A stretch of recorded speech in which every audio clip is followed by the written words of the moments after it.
Sejam bem-vindos a mais uma palestra na Fraternal. Hoje recebendo o palestrante, Douglas Bonizzi Sanches, com o tema, O que sabemos de Deus? Rádio e TV Fraternal sempre em sintonia com você.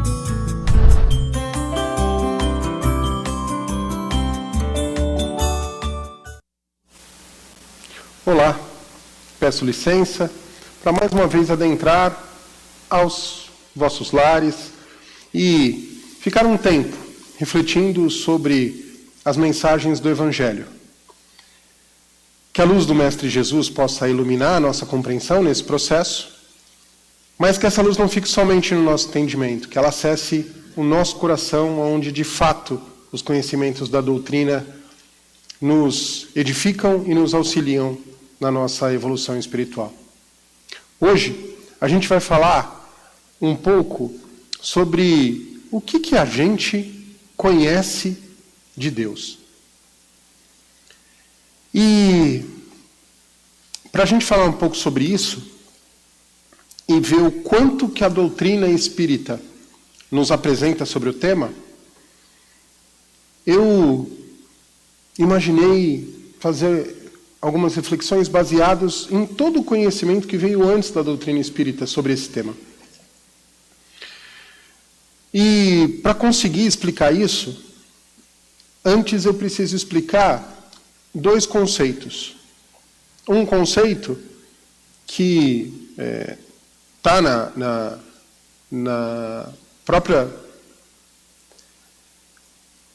nos próprios capítulos ali do Evangelho segundo o Espiritismo, né, que é sobre a revelação e também entender a diferença da revelação para as outras formas que nós temos de conhecer.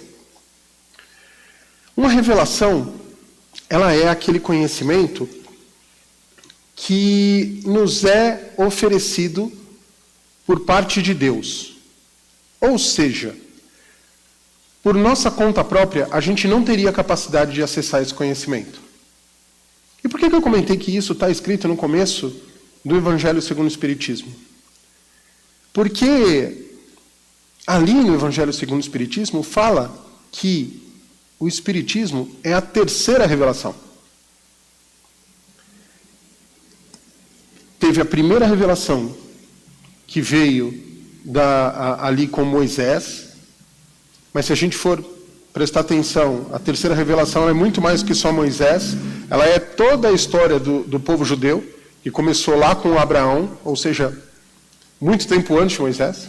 A segunda revelação é o Evangelho de Jesus, que o próprio governador planetário, o Cristo, desceu, se juntou a nós e passou as mensagens de revelação. Para Moisés, foi num processo, a gente pode dizer, com os conhecimentos da doutrina, que foi um processo mediúnico, que chegou a primeira revelação para o povo judeu. No caso de Jesus, ele próprio, com o conhecimento que ele tinha, veio nos dar a revelação. E a terceira revelação, ela é o próprio Espiritismo. E a cada revelação, uma coisa importante que nos é dita na doutrina, a cada revelação, uma não cancela a outra, não anula nada do que foi dito na outra, porque se é uma revelação de Deus, toda a verdade já está contida nela. O grande ponto é, o nosso nível de compreensão está pronto para entender toda aquela verdade? A forma com que ela foi dita, no tempo que ela foi dita, é clara para as pessoas que virão depois? E lembrando que as pessoas que virão depois somos nós mesmos em várias reencarnações sucessivas. Mas conforme nós vamos evoluindo a nossa capacidade de compreensão no processo evolutivo, a revelação também ela foi evoluindo. E por isso que, no caso, tivemos uma primeira, uma segunda, mas Kardec diz que essa terceira, ela é definitiva. E não definitiva no sentido de que a gente não vai evoluir mais e não vai ter maior capacidade de interpretar as mensagens divinas, reveladas, de uma outra forma. Mas a partir do momento que a doutrina espírita permite a comunicação com os espíritos e abarca que todo conhecimento científico também faz parte da revelação, ela é a revelação definitiva porque não vai precisar de nenhuma outra. A partir do momento que a gente vai aprendendo com a ciência e com a comunicação com os espíritos, a gente vai avançando o nosso nível de entendimento da verdade que já está posta. Então é isso que Kardec diz. E eu comentei do Evangelho segundo o Espiritismo, mas o primeiro capítulo da Gênese, ele fala somente sobre a revelação espírita. E das características das diferenças entre as três revelações, como eu comentei de Moisés, um processo mediúnico, mais focado num homem único, que é Moisés, que organizou. E se a gente for prestar atenção, Moisés ele foi um organizador de todo o conhecimento judaico. Vieram pessoas antes, mas ele criou ali o Pentateuco mosaico. Jesus vem, ele próprio, sem precisar de mediunidade, e passa os conhecimentos que ele tem, e muito mais do que passar os conhecimentos, ele exemplifica como aquela lei que Moisés e depois toda a sequência do povo judeu recebeu através dos profetas, que vieram depois de Moisés, ele vem e exemplifica como deveria ser a realização daquelas verdades na prática. Isso foi o que Jesus fez. E tempos depois, a revelação espírita, ela é a única revelação do planeta Terra onde aconteceu de forma coletiva. Coletiva por quê? Porque não foi passada para uma pessoa única. As outras revelações, e a gente fala de 3 revelações no Espiritismo, mas o Islã foi passado através de Maomé, tiveram revelações através de Buda, através de Lao Tse, e todos os grandes, por que não dizer profetas, né? Mesmo que os orientais, mesmo que de outros povos, todos aqueles que receberam um conhecimento divino, que não conseguiria desenvolver com o seu próprio raciocínio, com o seu próprio entendimento, isso é considerado uma revelação. E é por isso que a doutrina espírita, inclusive, diz que as verdades, elas estão em todas as outras religiões. Se foi uma religião revelada, ali tem uma verdade divina, sob um aspecto específico que aquele povo conseguiu interpretar. Uma revelação não anula outra revelação. Então, e um outro ponto interessante, é daí que o próprio Kardec reforça isso, nesse primeiro capítulo da Gênese. Todas as religiões, pelo seu aspecto moral, não divergem. Elas divergem por outros aspectos, aspectos dogmáticos, mas não pelo aspecto moral. Em contrapartida, existe um outro tipo de conhecimento, que é aquele conhecimento que não é o revelado, ou seja, a gente consegue desenvolver com a nossa inteligência a partir das informações que nós recebemos através dos nossos sentidos.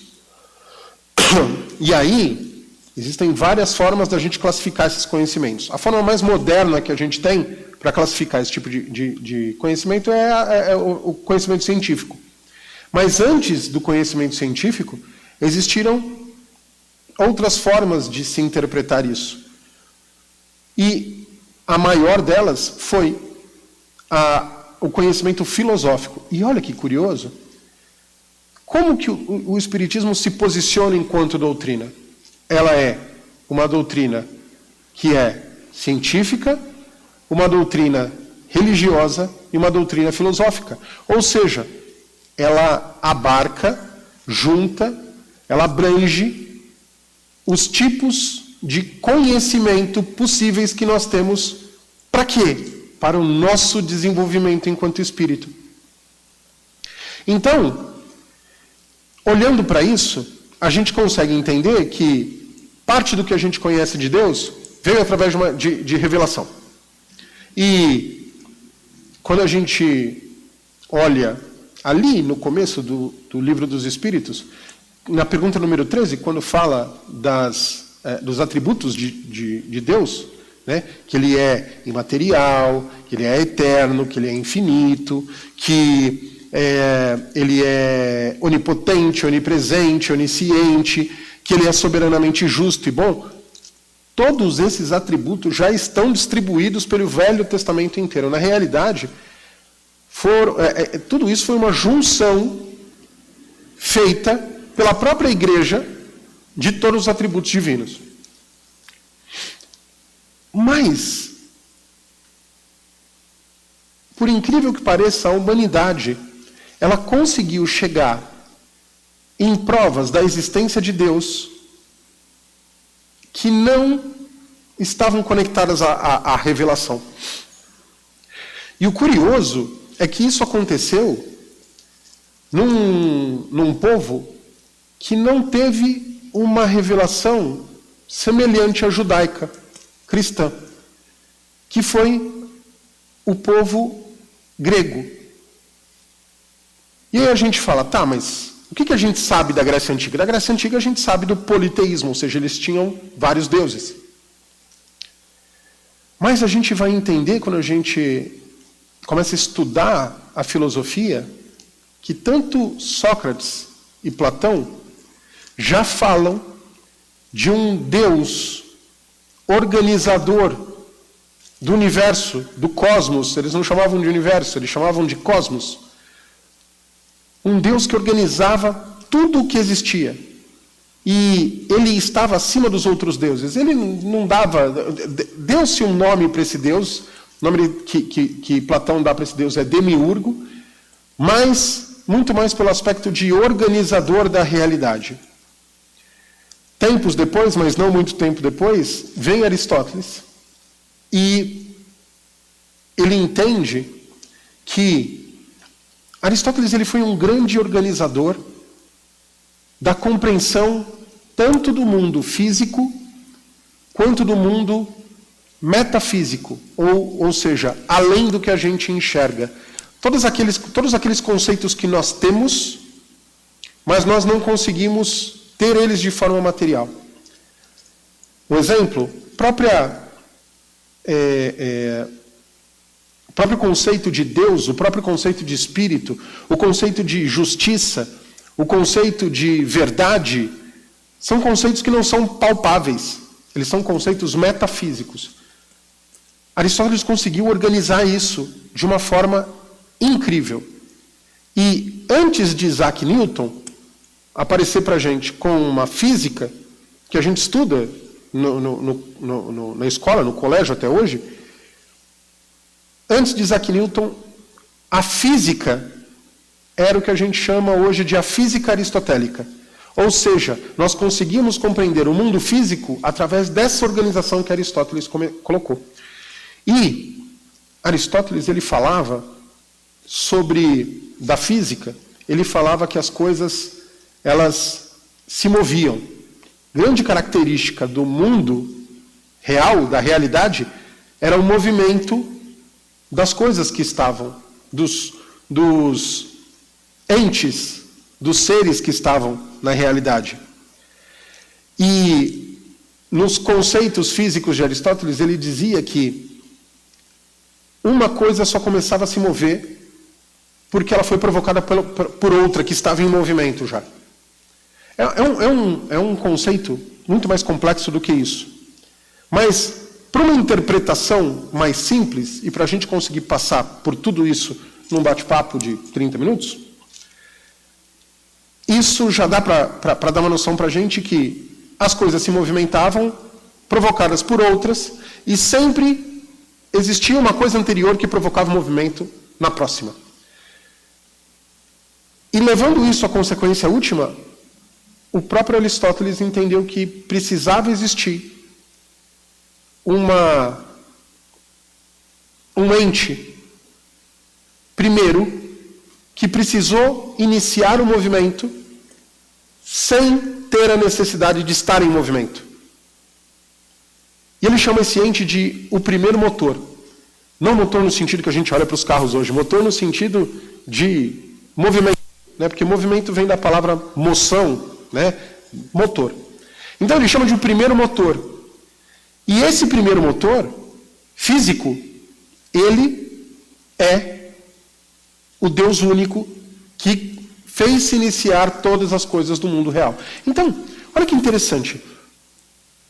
Olhando para a natureza, Platão e Sócrates já entendiam que tinha uma inteligência que conseguia organizar tudo isso. E Aristóteles veio falando que existia começou todo o movimento do universo. Ainda, nessa não se tinha o conceito de Deus criador, mas de organizador e de movimentador do universo já estava ali, e os três entendiam que era uma entidade única que tinha feito isso.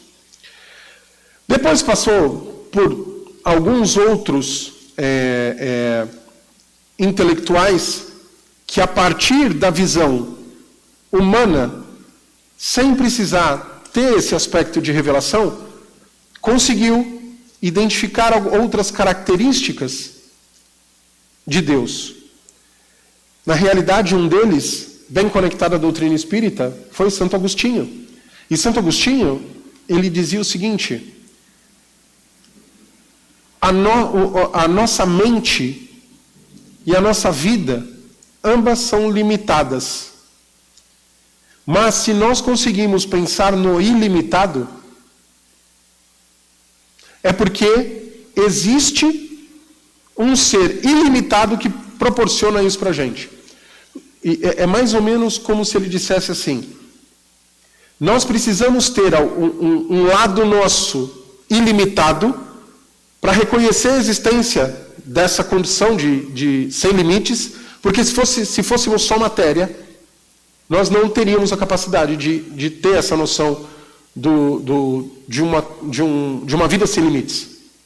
Ali, Santo Agostinho ele já está falando, de certa forma, da existência do Espírito e reforçando a necessidade da existência de Deus a partir das consequências que ele via do próprio dia a dia da vida humana. Mas aí agora a gente chega no pensador que conseguiu organizar as coisas de uma forma que a gente não fala dele na doutrina espírita, mas que todos que vieram antes e todos que vieram depois acabaram não trazendo nada de novo, sempre relacionado a esse aspecto de compreendermos Deus a partir da natureza. E uma coisa interessante, Kardec ele comenta isso, tanto na Gênese quanto no Livro dos Espíritos, dizendo que nós, dentro dos nossos limites, somos somente capazes de entender Deus e compreender Deus através das suas obras, e não da entidade em si. É muito complexo para a gente entender Deus através da entidade de Deus. Tanto que a gente compreende Deus de duas formas. Uma delas é por o que Deus não é. E outra, pelos atributos perfectíveis, aliás, os atributos perfeitos que nós temos de forma perfectível. Vou explicar. Por exemplo, conhecer Deus pelo que Ele não é, quando a gente fala que Deus é imaterial, ou seja, Ele não tem matéria. Quando a gente fala que Deus é infinito, a palavra infinito é, Ele não tem fim. Então, parte da forma que nós conhecemos Deus está nessa compreensão do que Ele não é. Kardec não fala isso, mas nesses estudos filosóficos comenta-se que Deus é imóvel, ou seja, Ele não se mexe. E por que Ele não se mexe? Ele não se mexe, não é que Deus está parado. Deus está presente e completo a todo tempo, em todo lugar. Isso é o estado imóvel de Deus, e é por isso que a gente consegue entender. Apesar de não entender como é esse estado, a gente entende que Deus está para além do tempo. Ou seja, quando a gente fala que Deus é eterno, para Deus sempre tudo é presente. Para ele não tem passado, não tem futuro. Ele sempre está em todos os momentos. Complexo para a gente, mas a gente entende que a situação dele é essa. A partir tanto da revelação, isso é uma informação que veio pela revelação, e pela nossa interpretação filosófica do que seria esse grande ente, primeiro motor, organizador da realidade, e no ponto em que a gente chega em Tomás de Aquino, o criador de tudo e de todos. E Tomás de Aquino, ele apresenta o que o mundo filosófico veio conhecer, que é as provas de Deus pelas 5 vias. Ou seja, ele faz 5 caminhos, e nesses 5 caminhos ele prova a existência de Deus.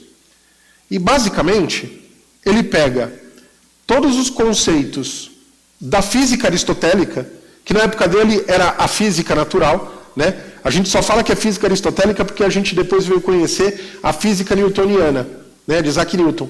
Mas para ele era física natural. Ele pega todos os conceitos básicos da física natural, e isso tem na internet, gente. Se vocês quiserem entender as 5 vias de São Tomás de Aquino e esses conceitos de física natural, e para cada conceito da física natural, para cada pilar de compreensão da física natural, ele prova Deus a partir daquele pilar. Então, eu vou passar rapidinho pelas 5 vias, mas a primeira via é exatamente a mesma via, o mesmo raciocínio do Aristóteles, que falava do primeiro motor. Ou seja, se tudo se move, se tudo que a gente olha no universo está se movendo de alguma forma, alguma coisa teve que iniciar o movimento de tudo, e o copo está parado aqui. Se não tiver nenhuma ação, esse copo não vai vir até mim. Agora, eu provoco a ação do copo vir até mim. Tudo que se movimenta é movimentado por algum motivo. E o São Tomás de Aquino fala da característica divina do primeiro motor, aquela mesma do Aristóteles, ou seja, o ente que fez a primeira coisa começar a se mover, mas ele não se move. Por quê? Porque ele está além do espaço. A segunda via, ele fala sobre causa e efeito. Todo efeito tem uma causa. E quem realiza a causa, precisa alguém realizar a causa. Como que esse alguém seja um fogo, por exemplo. Se uma coisa vai ser esquentada, eu preciso ter um fogo para aquecer. Ou seja, alguma coisa aqueceu aquilo que ficou perto do fogo. O próprio fogo aqueceu aquela coisa. Então, sempre tem um causador do efeito. A causa, quem provoca, é o causador. E São Tomás de Aquino, também levando as coisas às últimas consequências, entende que o grande causador do universo, e aí o nome disso é causa eficiente, e estudando a física da natureza dá para entender um pouco melhor, mas a tradução disso é: o grande causador do universo é Deus. A terceira via, ele fala sobre a efemeridade das coisas, que as coisas, elas são efêmeras no sentido de elas sempre têm um fim, elas sempre se desgastam, elas sempre terminam, mas sempre uma coisa dá o ser para outra. As coisas não são produzidas do nada. Não existe do nada surge alguma coisa. Uma árvore, ela cresce da semente, sempre existe uma cadeia de coisas que acontecem para que as coisas naturais e as coisas artificiais se produzam. Então, mas todas essas coisas, elas se degradam com o tempo.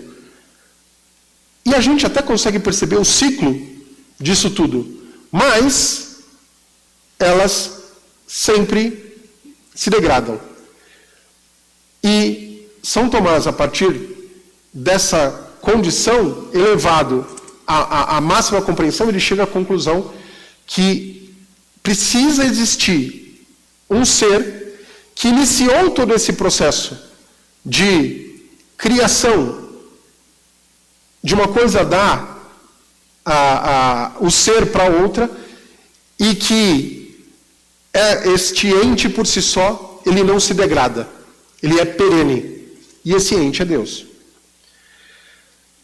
A quarta via é, se nós conseguimos identificar, dentro das qualidades que as coisas têm, a beleza, a inteligência, a sabedoria, a honestidade, se a gente consegue identificar essas qualidades boas nas coisas, e a gente consegue dar uma gradação para elas, ou seja, uma coisa mais bonita do que a outra, uma pessoa é mais inteligente do que a outra, São Tomás de Aquino também, levando isso para o extremo, chega à conclusão que existe um ente que são todas essas coisas que a gente consegue perceber no nível supremo.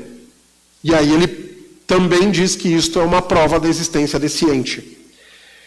E a última via é que, se a gente consegue perceber inteligência nas coisas, deve existir uma inteligência suprema que organiza tudo isso. Muito parecido com o que Platão e Sócrates falavam. Na realidade, o que Santo Agostinho, o que São Tomás de Aquino faz, é pegar todos os conceitos anteriores e ele organiza isso com uma ótica da física natural. Ou seja, que a gente consegue, se a gente consegue perceber isso na natureza, isso levado às últimas consequências, precisa existir um ente que tenha essa classificação. E por que eu expliquei tudo isso? Porque quando a gente olha o caráter da revelação espírita, para todas as outras revelações anteriores, existia um homem, uma pessoa, vinculada a essa revelação. E aí essa revelação recebia a qualidade, o nome como qualidade daquela pessoa. O exemplo, o cristianismo veio de Jesus Cristo. O judaísmo veio do povo judeu. O budismo veio de Buda. O islamismo veio do Islã, do povo islâmico. Mas quando a gente fala do espiritismo, que ganhou o nome de espiritismo porque veio da revelação dos espíritos, quem é? Quem são os espíritos? É uma coisa muito... A gente não sabe quais foram os espíritos que trouxeram as informações. E conforme a gente vai estudando e se aprofundando na história do conhecimento da humanidade, a gente começa a perceber que a revelação espírita, ela pega todo esse conhecimento revelado anterior e todo esse conhecimento compreendido anterior, e ela é apresentada de forma organizada para Kardec. A gente consegue, de certa forma, por ser uma nova revelação, e nova entre aspas, de propósito, porque ela só pega elementos que foram compreendidos e revelados anteriormente, juntam e confirmam, dizendo, olha, isso aqui é verdade. Os conceitos que não foram apresentados, por mais que tenham sido já pensados na humanidade, é que não convergem com a verdade das revelações anteriores. Então, a partir do momento que os espíritos, Kardec ele fala para a gente que os espíritos somos nós mesmos desencarnados. Ou seja, tem aqueles que são muito inteligentes, tem aqueles que são menos inteligentes, tem aqueles que querem enganar, agora tem aqueles que têm a responsabilidade de ensinar. Nós somos os espíritos. E aí fica a pergunta, quais foram os espíritos que passaram as informações para Kardec? E a gente tem muito disso, né, de tentar buscar quem foi o espírito, quem falou isso, quem falou aquilo outro, né? Mas a própria doutrina espírita diz para a gente, não importa quem disse, o que importa é a veracidade da mensagem. E cabe a nós receptores da mensagem, identificar se a mensagem faz sentido ou não. O trabalho que Kardec fez foi impecável nesse sentido, porque ele, além de organizar, ele foi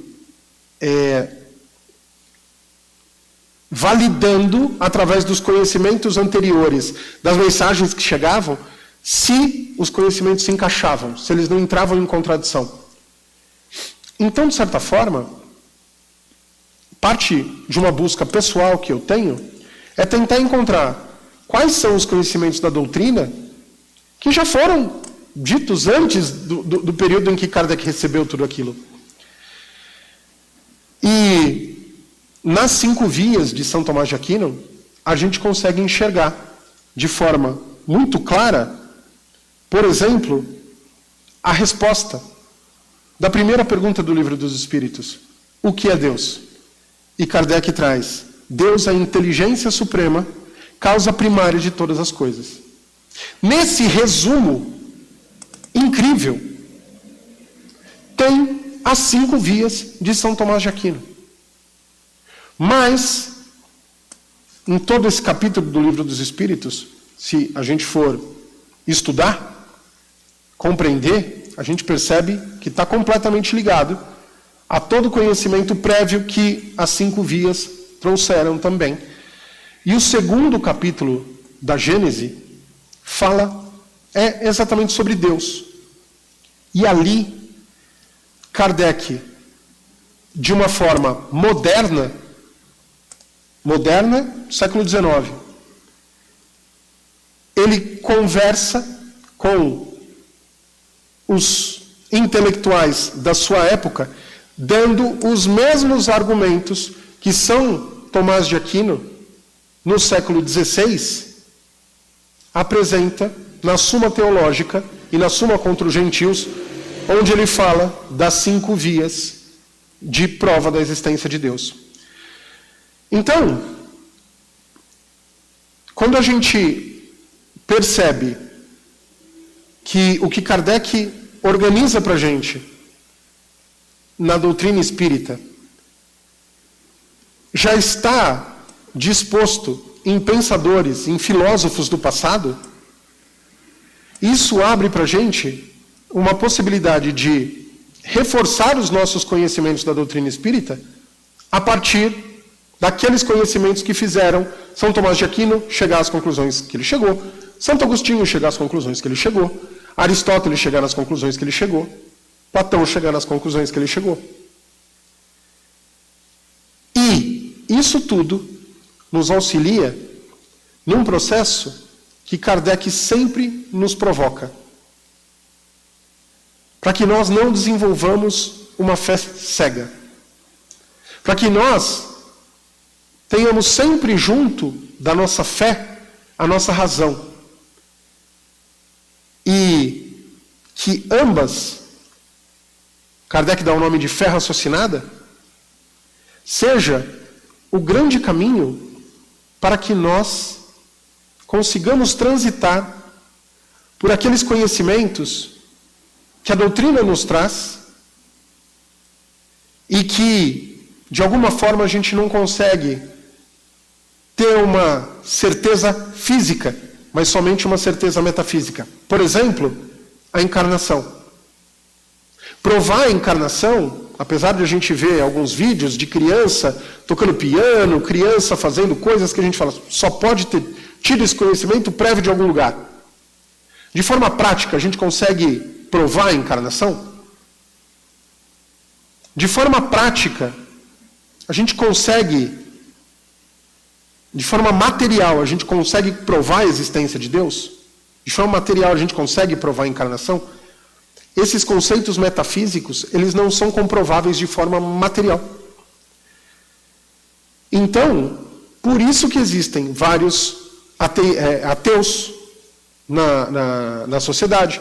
Por isso que tantas pessoas divergem em relação à reencarnação. Mas a partir do momento que nós temos uma fé raciocinada, e que a gente vai entendendo esses conceitos que a doutrina traz para a gente, conceitos lógicos, conceitos que se embasam em conhecimentos prévios de interpretações e de revelações, conforme a gente vai fortalecendo a nossa fé raciocinada, a gente vai confiando, e no caso de Deus, que é o que a gente está falando hoje, que nada que acontece na nossa vida é fora de propósito. E que um dos conhecimentos que a gente tem, que inclusive já estava ali nas 5 vias de São Tomás de Aquino, é que nós estamos caminhando de volta para Deus. Fomos criados simples e ignorantes, mas no nosso percurso evolutivo de desenvolvimento de perfeição, nós estamos retornando para o seio do Pai. Seio do Pai está ali na segunda revelação. Ou seja, a gente está voltando para os braços de Deus. Como ter certeza disso? Só dá para ter certeza disso a partir do desenvolvimento da fé raciocinada, que Kardec nos provoca a ter, mas que espíritos como Santo Agostinho, Tomás de Aquino, defenderam e tiveram, e transmitiram para nós, eu não tenho dúvida, através das mensagens dos espíritos que chegaram para Kardec. Então, com todo esse conhecimento, que não só a doutrina espírita nos traz, mas também tudo que veio antes dela, e que através dela se reforça como verdade, se vinculando às outras revelações que recebemos no passado, só mostra o quanto nós temos de possibilidade de estudo e de desenvolvimento do nosso espírito. E que aos poucos, compreendendo esses conceitos, nós vamos escalando esta gradação dos níveis que de espíritos, de sabedoria e de inteligência, que nos foi apresentado também através dessa doutrina, sabendo que um dia alcançaremos a perfeição pela própria sabedoria e organização que Deus, onde Deus nos colocou.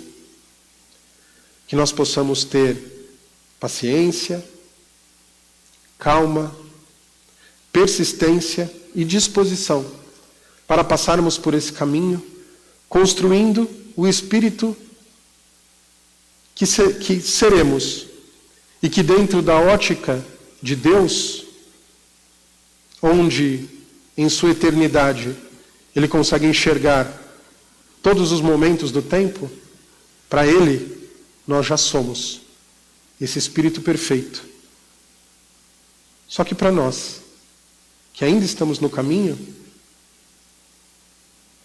voltando para Ele, só vamos ter esta percepção quando com Ele nós estivermos.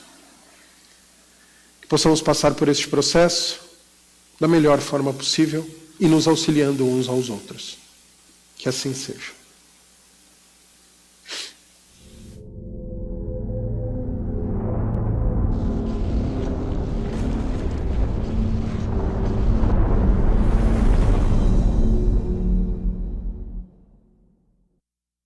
Acabamos de apresentar mais um programa Palestra na Fraternal. Sempre uma palestra diferente com temas ligados à doutrina espírita. Assista pelo YouTube, pela TV Fraternal e também no Facebook. Ouça pelo aplicativo da Rádio Fraternal e pelo site fraternal.net.br. Rádio e TV Fraternal, sempre em sintonia com você.